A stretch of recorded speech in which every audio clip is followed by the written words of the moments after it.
Finalmente, a Procuradoria-Geral da República realizou a denúncia contra o inelegível Jair Bolsonaro pela tentativa de golpe. Vocês me perdoem o sorriso enquanto eu leio isso. Mas nem tudo é felicidade, tá? O Gonê colocou na denúncia o Exército como uma vítima de uma conspiração e como salvadores da pátria. Mas não dá para ganhar uma nesse país, né? Vamos saber... Oh, já estou pistolando. Vamos saber mais sobre isso com a Sofia Labanca aqui no plantão. Bora lá.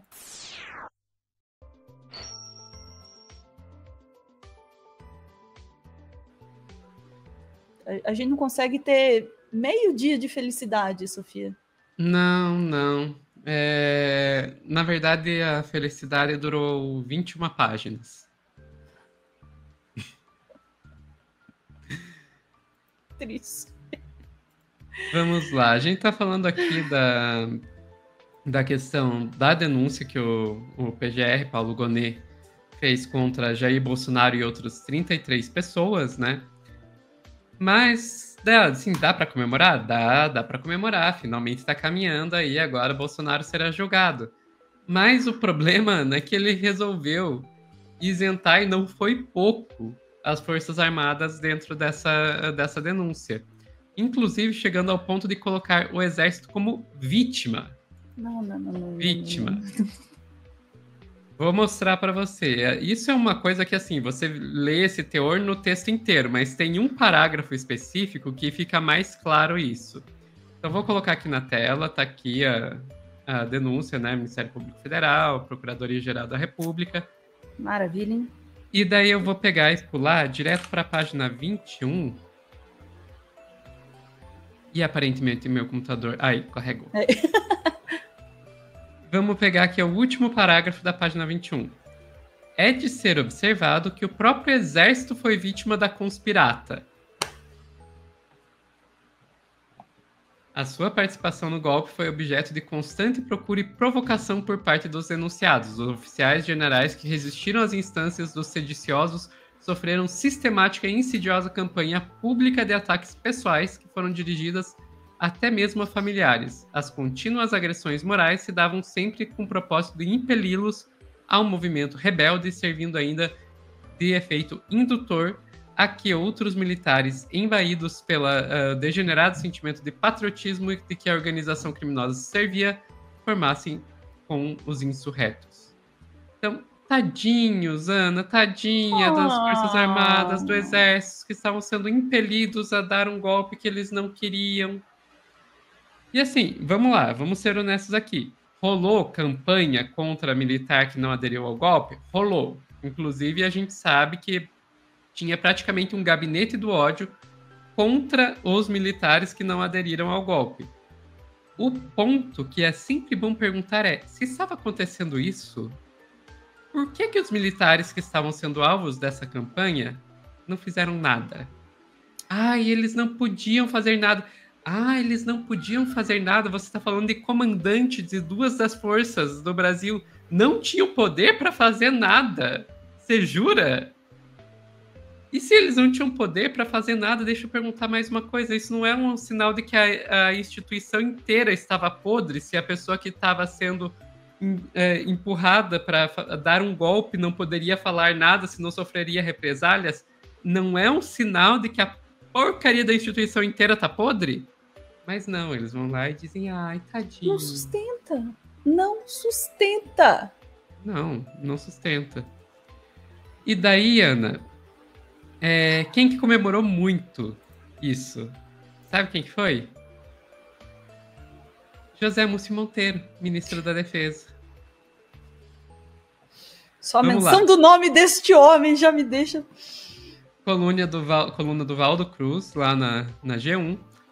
Denúncia da PGR isenta a instituição Forças Armadas e identifica militares envolvidos em trama golpista, diz José Múcio. Daí, Ana, a gente pode pegar e ir direto para o segundo parágrafo, que vai contar aqui, ó. Isso é falar do Múcio, isso é aspas. A denúncia identifica os militares responsáveis por uma tentativa de golpe, ao mesmo tempo que separa e isenta a instituição Forças Armadas daquele processo, afirmou José Múcio. Segundo ele, foi muito importante a denúncia ressaltar que o golpe não se consumou porque não teve adesão dos comandantes das Forças Armadas. Isso é muito importante da instituição. Para virarmos essa página, agora os militares responsáveis estão identificados e denunciados. Eles terão que responder por seus CPFs.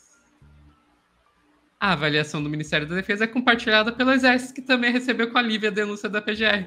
Ah, você quer me dizer que o Exército que estava participando, sim, estava participando, porque não denunciou, no mínimo, então prevaricou, ficou feliz que eles foram isentados? Que surpresa!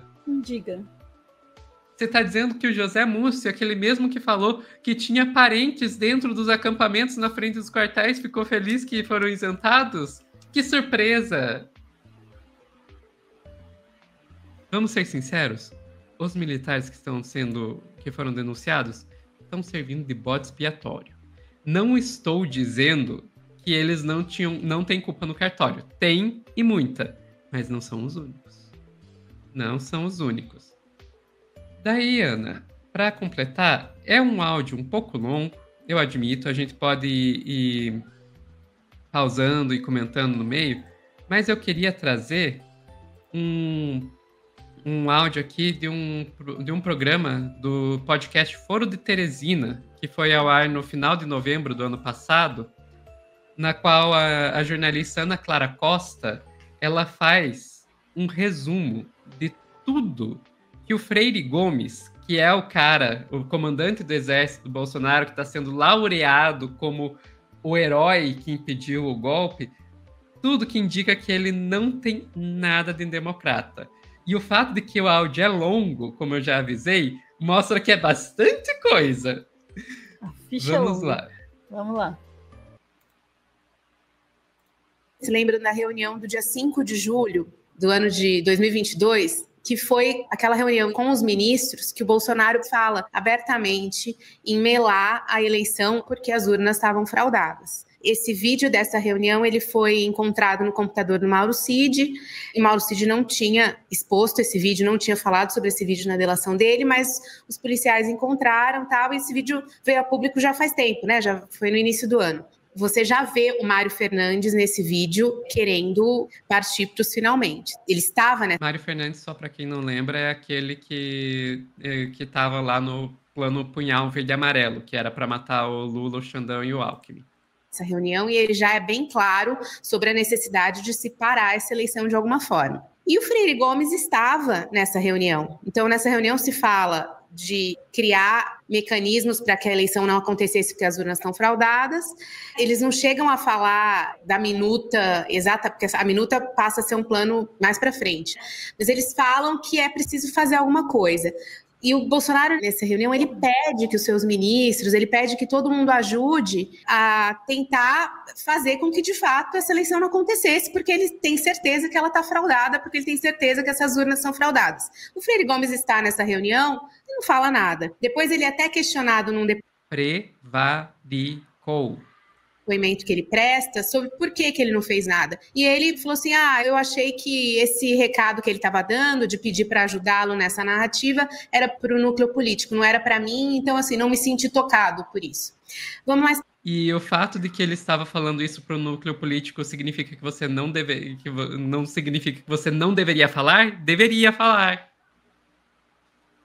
Para frente. No dia do segundo turno, o Freire Gomes assiste a apuração do segundo turno junto com Bolsonaro.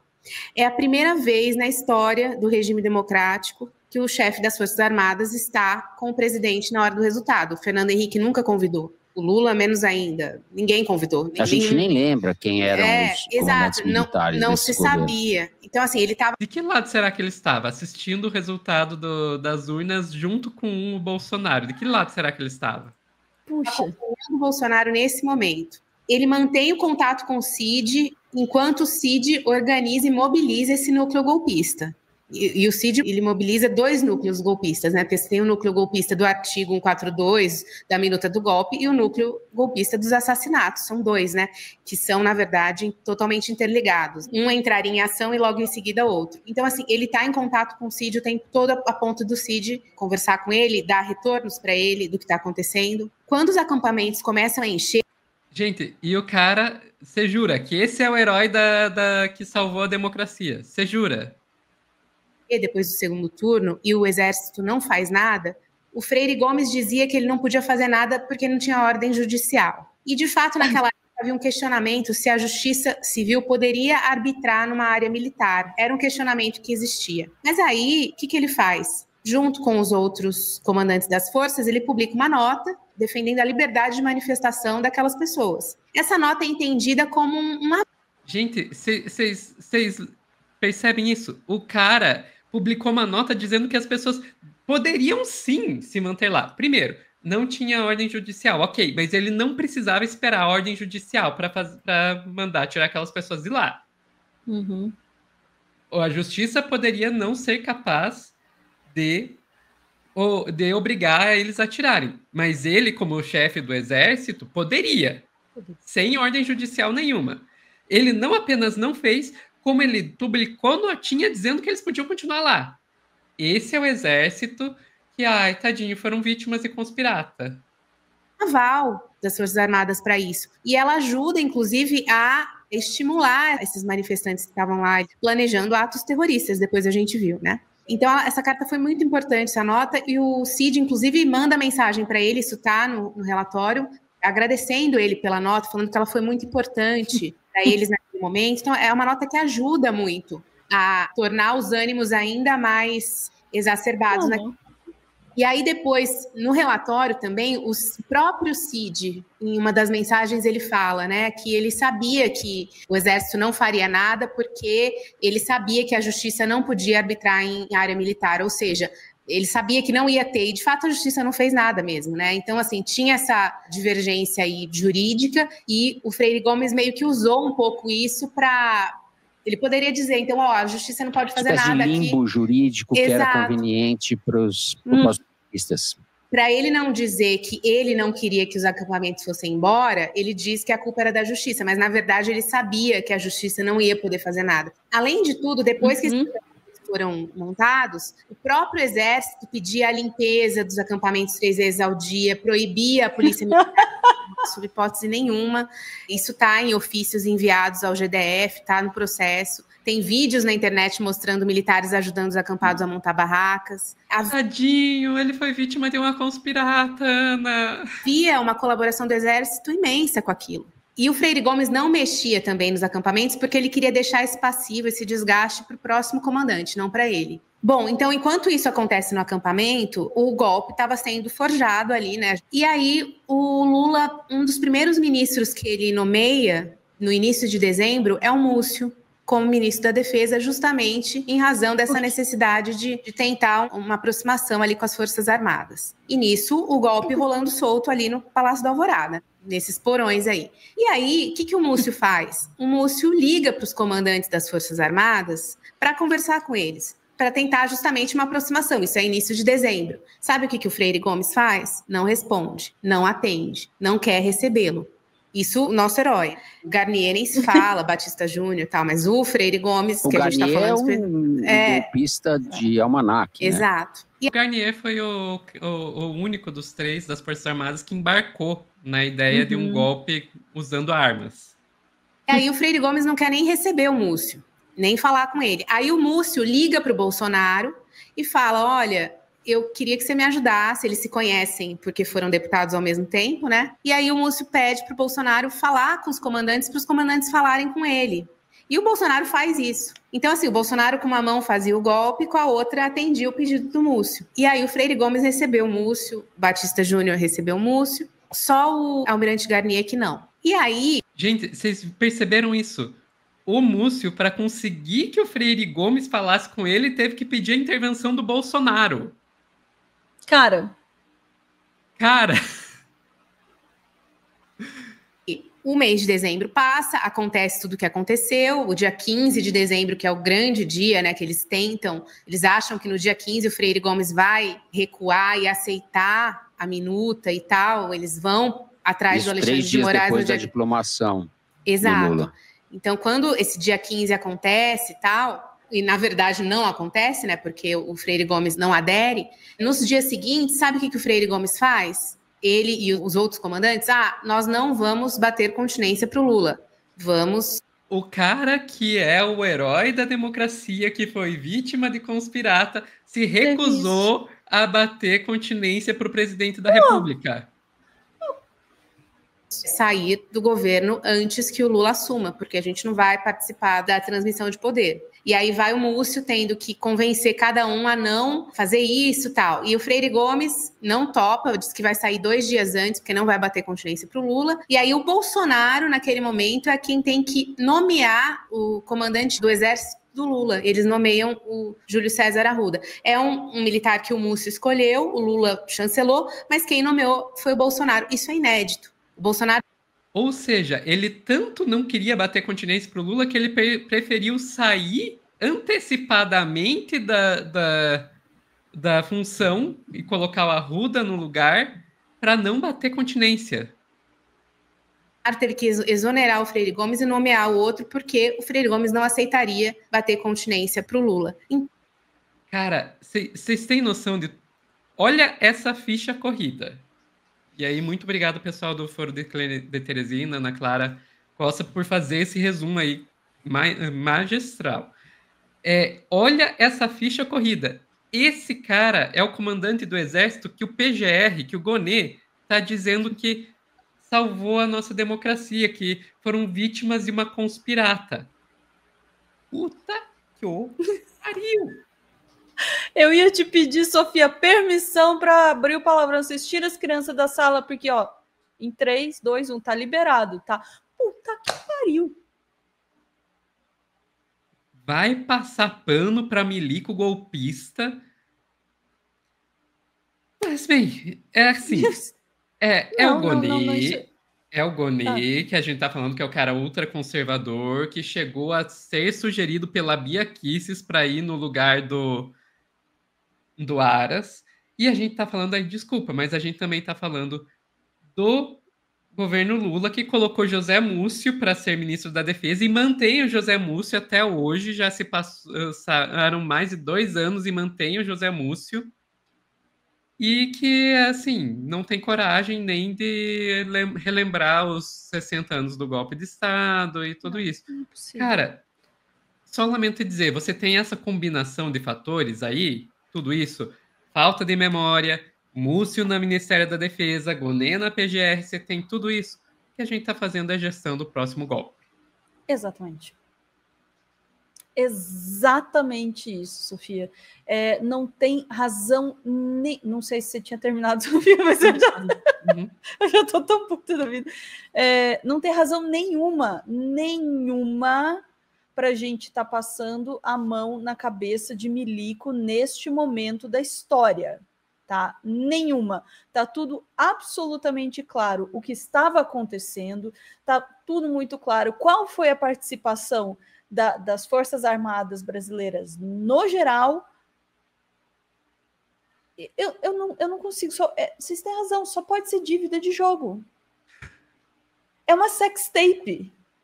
Tem que ter alguma coisa que justifique. Essa é a única coisa que eu aceitaria que fosse, se não é a justificativa para o Múcio continuar no governo. E, aliás, quem estava me lembrando aqui, o Vitor estava lembrando no chat, o Múcio quer sair, o Lula não deixa. Exato. Não, tem alguma coisa muito errada aí, muito. Não tem qualquer justificativa. E mesmo a história, sabe o que me mata? Além disso, tá? Além do fato do governo Lula, desde o começo, essa é a minha maior bifa com o governo Lula. Passar a mão na cabeça de milico. Né?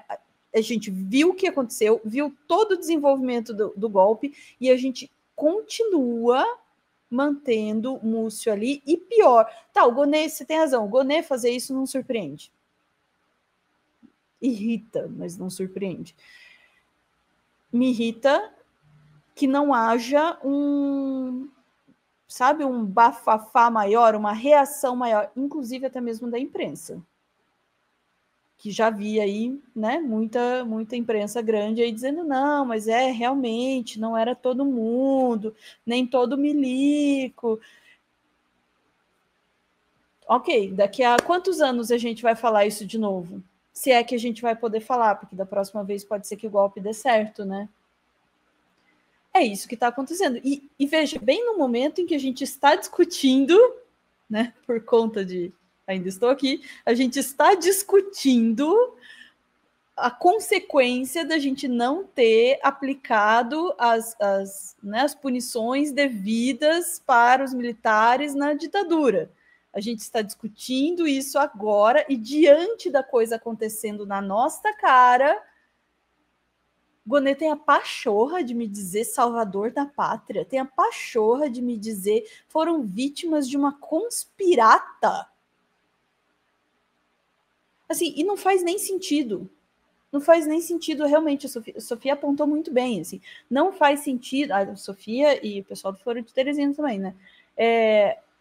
O cara estava envolvido, ele sabia, né? Todo mundo sabia. Se tinha pressão para eles entrarem, eles sabiam. Era pressão para entrar no quê? No clube de campo?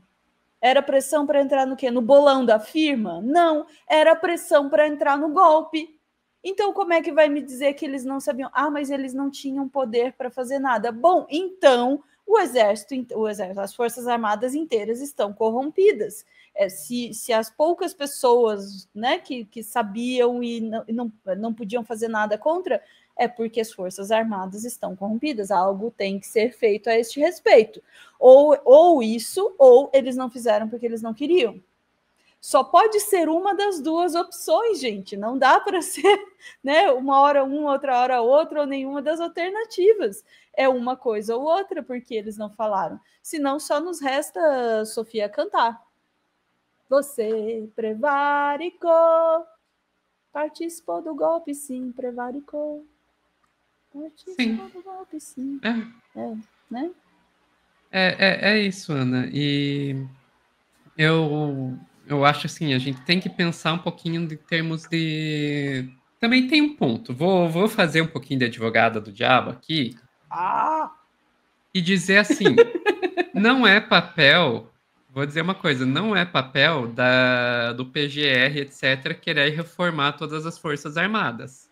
Não, mas também não é passar pano. Não passar pano, concordo. Não precisava ter dito vítima de conspirata. Concordo. Dito isso, a reforma que a gente precisa fazer nas Forças Armadas, ela é grande. A gente tem que teria que mudar toda a cúpula que estava em cima, que foi formada durante a ditadura militar. A gente precisa mudar toda a educação deles. A gente precisa integrar eles na sociedade, porque eles vivem em uma bolha. E isso é uma das coisas que ajuda eles a terem esse pensamento golpista. Então é muita coisa que precisa ser feita e não é PGR, STF, etc., que vão fazer isso. Isso aí é uma coisa que tem que ser cobrado do Executivo Federal. Executivo é quem mesmo, Sofia? Eu acho que o chefe do Executivo Federal, no momento, começa com Lu, termina com Lá. Porra, Lula. Lula, eles tentaram te matar, Lula. Eu não entendo. Eles tentaram te matar, Lula. O que mais que precisa acontecer? É uma sextape, Sofia, só pode ser isso. Não tem nada que justifique. Não, assim, vai além do espírito conciliador, de boa. Passou do ponto da conciliação. Isso aí, sério, tem que ser mais sujo. Não dá. Tô indignada. Bem que a Sofia me avisou. A Sofia teve que encerrar, porque eu tô tão puta. Sofia me avisou que hoje era o dia de pistolar. Sim. Pistolei. Perdão, Sofia. Vamos lá pro recadinho. Muito obrigada por ver esse vídeo até o final e por pistolar junto com a gente diante da passação de pano generalizada neste país com os milicos. Não aceitamos. Dito isso, eu quero aproveitar para convidar você, assim que passar a raiva, convidar você para conhecer o nosso novo quadro Telescópio, que tem uma estreia amanhã. A gente vai olhar aí as notícias do dia a dia com um pouquinho mais de calma e cuidado do que o noticiário irritante do dia a dia nos permite fazer. A gente fala no nosso novo episódio do Telescópio sobre as IAs brasileiras. Você sabia que a gente tem investimento? Aí, ó, tem uma coisa boa. A gente tem investimento em tecnologia brasileira, a gente tem gente dedicada para isso, a gente tem profissionais dedicados para isso, a gente tem projetos, né, previstos para isso. Só que a gente tem também uma porção de problemas e questões para resolver nessa área, mas que o Brasil tem potencial para ser uma força de peso na inteligência artificial mundial? Tem sim. A gente fala um pouquinho sobre isso. Estreia amanhã, e quem é membro do nosso clube do FIM, o nosso clube de canais, já tem acesso antecipado a esse vídeo. Dá para assistir já hoje à noite, hein? Fica aí a dica. Chat, voltamos em seguida para mais assuntos que possivelmente me farão pistolar. Beijos.